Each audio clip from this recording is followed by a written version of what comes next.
यदेवेह तदमुत्र यदमुत्र तदन्विह मृत्योः स मृत्युमाप्नोति य इह नानेव पश्यति। जो परमात्मा यहाँ है वही परलोक में भी है, जो वहाँ है वही यहाँ पर भी है। वह मनुष्य मृत्यु से मृत्यु को प्राप्त होता है, अर्थात बारंबार जन्म मरण गति को प्राप्त होता है।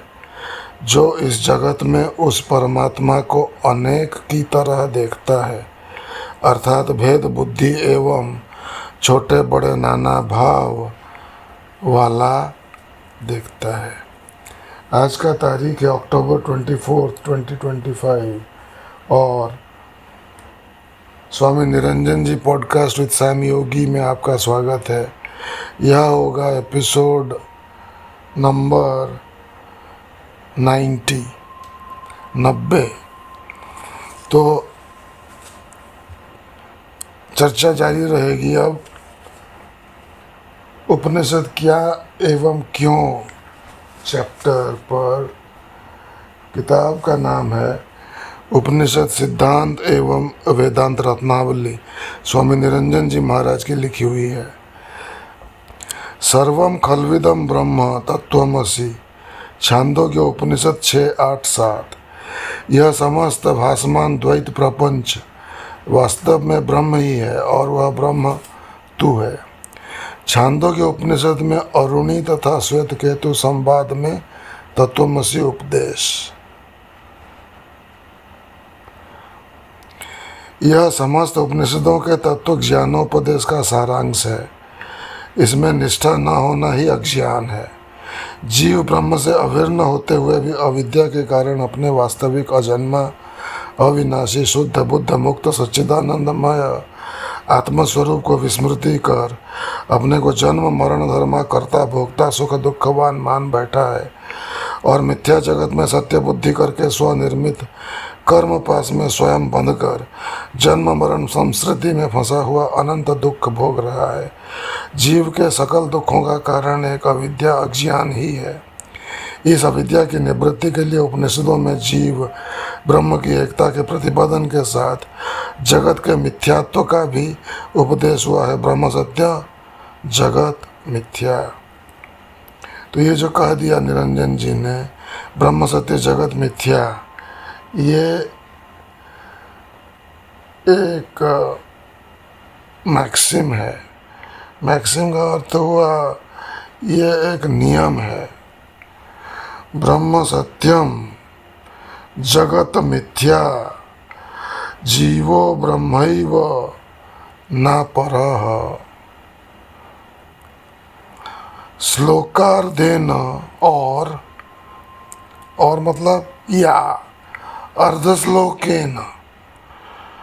अर्धश्लोकेन प्रवक्ष्यामि, आधे श्लोक में कहता हूँ, यदुक्तम ग्रंथ कोटि भी, जो कि कोटि अर्थात करोड़ों ग्रंथ कहते हैं। अर्धश्लोकेन प्रवक्ष्यामि यदुक्तम ग्रंथ कोटि भी ब्रह्म सत्यम जगन मिथ्या जीवो ब्रह्मैव न परः।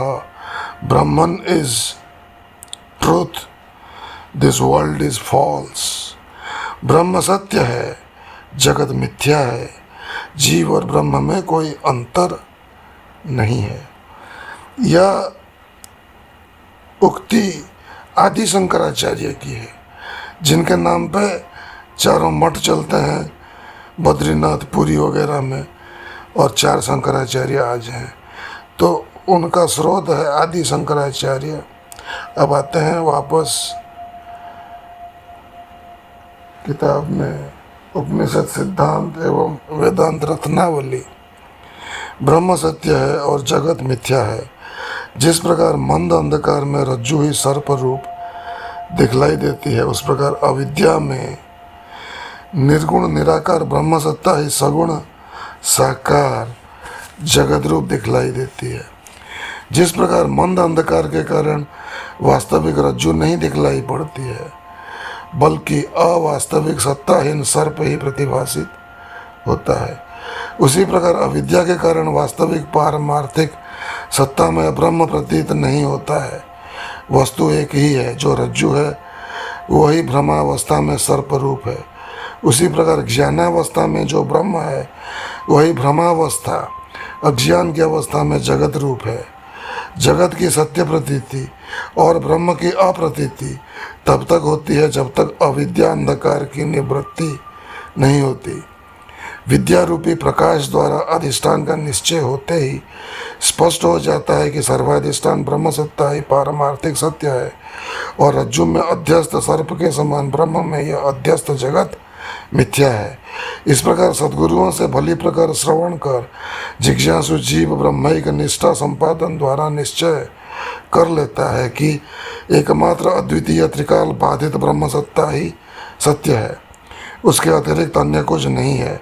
इस प्रकार दृढ़ बोधवान ज्ञानी कृतकृत्य होकर निज नित्य बोध मय स्वरूप में प्रतिष्ठित हो जीवन मुक्ति का परमानंद लाभ कर ब्रह्म के साथ सोहम भाव को प्राप्त हो जाता है। सर्वम खल्विदम ब्रह्म, ऐसा भी वेद वाक्य है। उसका कारण यह है कि जैसे मंद अंधकार में रज्जु ही सर्परूप भ्रम से दिखाई पड़ती है, किंतु अंधकार के पूर्व एवं पश्चात वही रस्सी ही है। जो सर्प प्रतीत होता है वह रस्सी से भिन्न सत्ता वाला नहीं है, अतः रस्सी ही सत्य है। भ्रमजनित उत्पन्न सर्प मिथ्या है। उसी प्रकार अविद्या में निर्गुण निराकार ब्रह्म सत्ता ही सगुण साकार जगत रूप दिखाई देती है।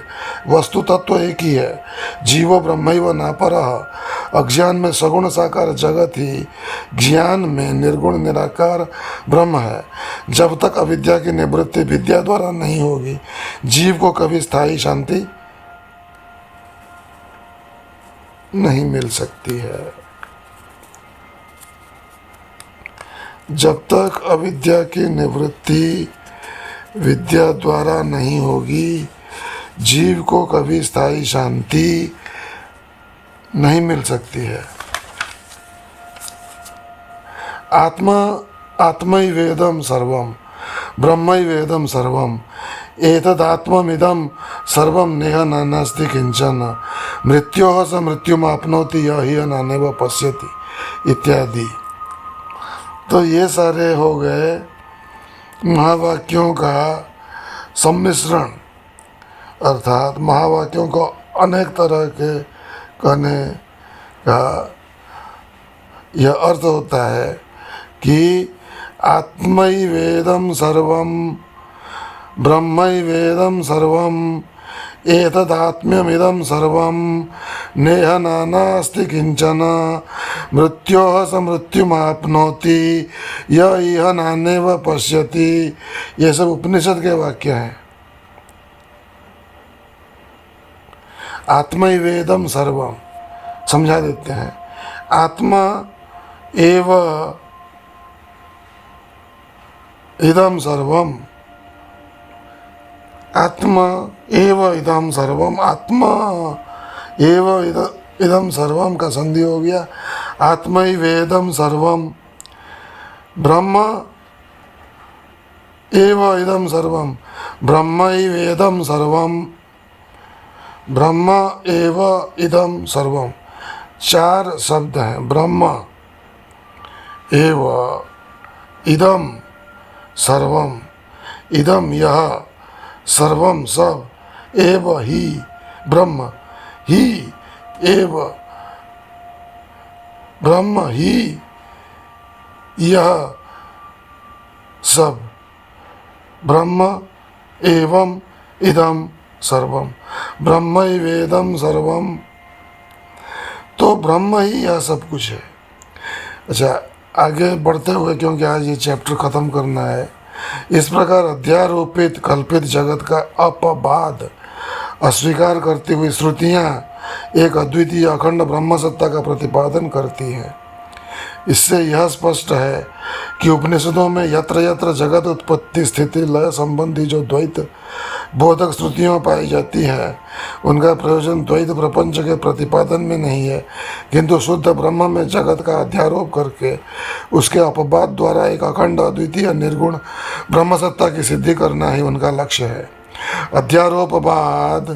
अध्यारोपापवादाभ्याम निष्प्रपंच प्रपंचयते, यही सिद्धांत कार्यान्वित हुआ है। इसके अतिरिक्त तत्वोपदेश का अर्थ कोई और प्रकार नहीं है कि जिसके द्वारा परमार्थ दृष्टि से जीव को अपने ही एक अद्वितीय अखंड स्वरूप में अनादिकाल से चला आता हुआ यह जगत भ्रम निवृत्त हो सके और जीव अपने वास्तविक अद्वितीय अखंड स्वरूप में प्रतिष्ठित होकर शांति का अनुभव कर सके। ज्ञान स्वरूप नित्य बोध में निज रूप आत्मा में प्रतिष्ठित होकर शाश्वत शांति में जीवन को प्राप्त हो जाना ही जीव का परम पुरुषार्थ है। इस परम पुरुषार्थ की प्राप्ति औपनिषद ज्ञान निष्ठा द्वारा ही होती है। बिना तत्व निष्ठा हुए कैवल्य की प्राप्ति नहीं होती है। यही उपनिषद का सिद्धांत है, ऋते ज्ञानार्न मुक्ति। अच्छा, यह तो हो गया उपनिषद सिद्धांत एवं वेदांत रत्नावली का यह चैप्टर है, उपनिषद क्या एवं क्यों। अब हम इस पर चर्चा करेंगे कि 5 पंचीकृत पंचभूत में से स्थूल शरीर का निर्माण कैसे होता है। पहले हम कह चुके हैं आकाश वायु तेज जल पृथ्वी, ये 5 तत्व हो गए। आकाश वायु तेज जल पृथ्वी का आकाश वायु तेज जल पृथ्वी के साथ पंचीकरण होकर 25 तत्व होते हैं। तो आकाश और आकाश से होता है शोक, आकाश और वायु से होता है काम, आकाश और तेज से होता है क्रोध, आकाश और मोह से होता है, आकाश और जल से होता है मोह, आकाश और पृथ्वी से होता है भय, शोक काम क्रोध मोह भय। ये 5 जो तत्व आ गए ये आकाश के हैं। ये स्थूल शरीर के पहले 5 तत्व हो गए, शोक काम क्रोध मोह भय। अब आते हैं वायु पंचभूत में से वायु भूत पे, वायु महाभूत पे। वायु महाभूत के पंचीकरण से और 5 बनेंगे। वायु और आकाश से बने प्रसारण, वायु का ही तत्व है। वायु और वायु धावन, दौड़ना, अधिक जल्दी कहना। वायु और तेज हो गया बलन, वायु और जल हो गया चलन, वायु और पृथ्वी हो गया अंकुचन। ये हो गए और 5 तत्व, प्रसारण धावन बलन चलन अंकुचन। ये पहले के 5 शोक काम क्रोध मोह भय और प्रसारण धावन बलन चलन अंकुचन, ये हो गए 10 तत्व। अब आते हैं तीसरा महाभूत तेज पे। तेज और आकाश से निद्रा, तेज और वायु से तृषा, तेज और तेज से क्षुधा, तेज और जल से कांति, तेज और पृथ्वी से आलस्य। ये हो गया और 5 तत्व, निद्रा तृषा क्षुधा कांति आलस्य। तो ऐसे हो गए 15 तत्व। शोक काम क्रोध मोह भय, प्रसारण धावन वलन चलन अंकुचन, निद्रा तृषा क्षुधा कांति आलस्य। अब आते हैं हम जल पे। पंचीकृत पंचभूत का ये चौथा महाभूत है जल। जल और आकाश हो गया लाल, जल और वायु हो गया स्वेद, जल और तेज हो गया मूत्र, जल और जल हो गया रजवीर्य, जल और पृथ्वी हो गया रक्त। ये 5 तत्व आ गए जल के। अब आते हैं पृथ्वी पे। तो जल के जो 5 तत्व हैं इनको मिला के हो गए 20 तत्व।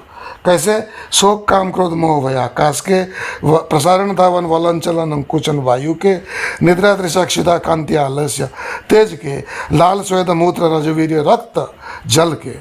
अब आखिरी 5 तत्व पृथ्वी के। पृथ्वी और आकाश हो गया केश, पृथ्वी और वायु हो गया त्वचा, पृथ्वी और तेज हो गया नाड़ी, पृथ्वी और जल हो गया मांस और पृथ्वी हो गया हाड़। तो ये हो गए 25 तत्व। इन 25 तत्वों का सम्मिश्रण से यह शरीर बनता है। इसे कहते हैं स्थूल शरीर। तो यह प्रवचन हम यहीं समाप्त करते हैं, क्योंकि अभी अंग्रेजी का प्रवचन करना है जो कि एक दूसरा टॉपिक है। वो टॉपिक है जिद्दू कृष्णमूर्ति का, उनका वार्तालाप है, उनके प्रवचन हैं, उनका क्वेश्चन एंड आंसर है। वो सब वो 50 साल तक कह चुके हैं और वो चले गए अभी।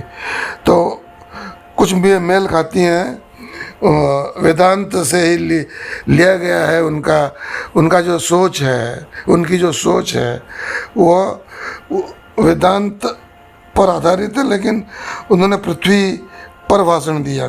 कभी यूरोप में कहा, कभी इंग्लैंड में कहा, कभी अमेरिका में कहा, कभी दक्षिण अमेरिका में कहा, कभी चाइना में कहा, रशिया में कहा, कभी जापान में कहा, ऑस्ट्रेलिया में कहा और कभी इंडिया में कहा। 50 साल तक उन्होंने कहा है, 1933 से 1986 तक। अभी हम उनकी शुरुआत कर चुके हैं, 1933 का प्रवचन उनका जारी है। तो 1933 में ओमेन नेदरलैंड्स में उन्होंने 12 लेक्चर दिए थे, तो 9वां लेक्चर पे अभी प्रवचन करना है। तो वह है अंग्रेजी में। अगर आपको दिलचस्पी है तो आप पता लगाइए। अब अगर आप ये ब्रह्मचर्य समूह में हमारे साथ जुड़े हुए हैं, तो ब्रह्मचर्य समूह में हम इनको छोड़ते रहते हैं, ये लिंक दे भेजते रहते हैं। अभी वीडियो बना के भी 1.5 मिनट का 3 मिनट का भेज रहे हैं, तो उनको सुनिए, देखिए और लोगों को से साझा कीजिए ताकि इसका प्रचार हो सके। वेदांत का प्रचार अभी बहुत ज़रूरी है। आज के लिए बस इतना ही। ओम शांति शांति शांति।